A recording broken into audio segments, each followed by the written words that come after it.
Sorriso, município de Mato Grosso é destaque nacional de forma preocupante, com 113,9 casos de estupro de vulneráveis. Por 100 mil habitantes, Sorriso é vice-líder nos registros de violência sexual contra menores de idade em todo o Brasil. Os dados foram divulgados no Anuário Brasileiro de Segurança Pública. O levantamento aponta que o Brasil enfrenta uma crise alarmante com relação aos casos de estupro e abuso sexual. A média é de um estupro registrado a cada 6 minutos. Entre 2011 e 2023, os casos de estupro e estupro de vulnerável aumentaram 91,5%, totalizando 83,9 mil vítimas. Desse total, 76% das vítimas tinham entre 0 e 13 anos, classificadas como vulneráveis.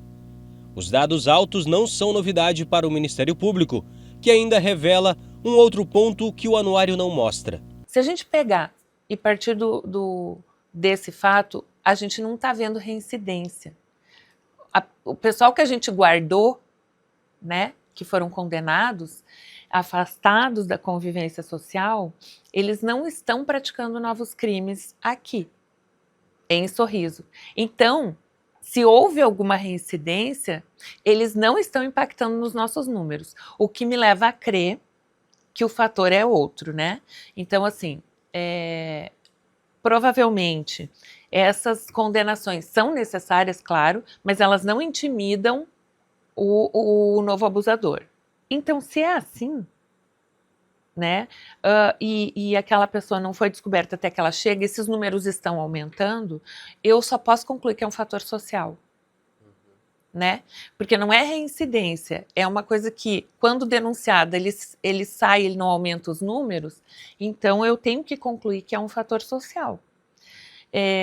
E aí a gente vai entrar naquela causa, né, da discussão.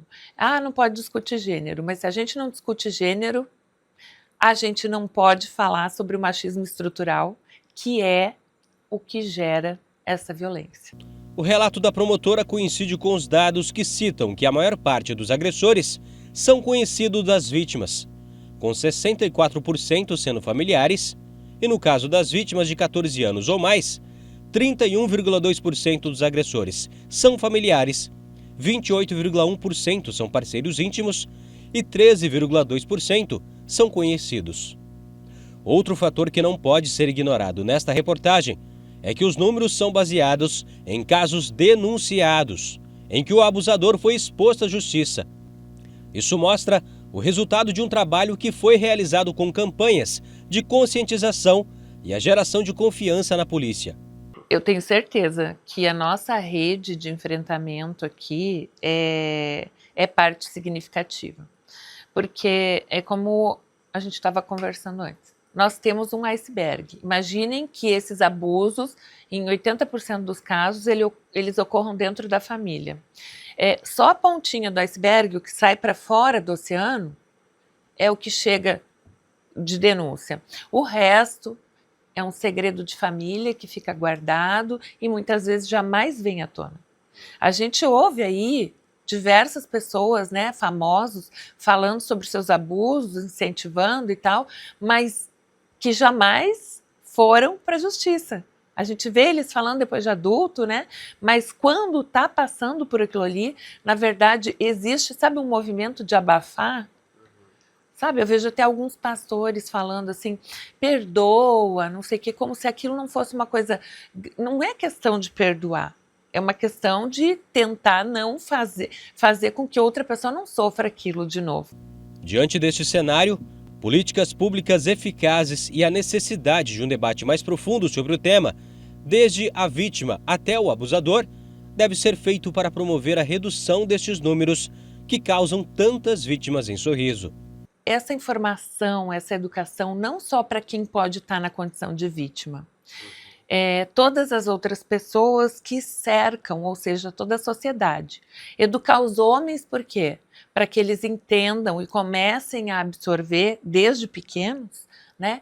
E depois, quando mais velhos, também a gente continua nisso, absorver que a mulher não é um objeto deles, que o corpo da mulher não é uma coisa que eles podem desejar como se fosse algo que se compra, algo que, sabe, que é a cultura do estupro que eles têm, se tá usando uma roupa muito curta ou, né, tá querendo, né, a gente ouviu aí um desembargador falando sobre, enfim, comportamento estereotipado de mulheres, que é uma tristeza, e isso é o que a nossa sociedade, infelizmente, tem muito. Então, a gente precisa conversar sobre isso, a gente precisa educar a população urgentemente, é o primeiro passo.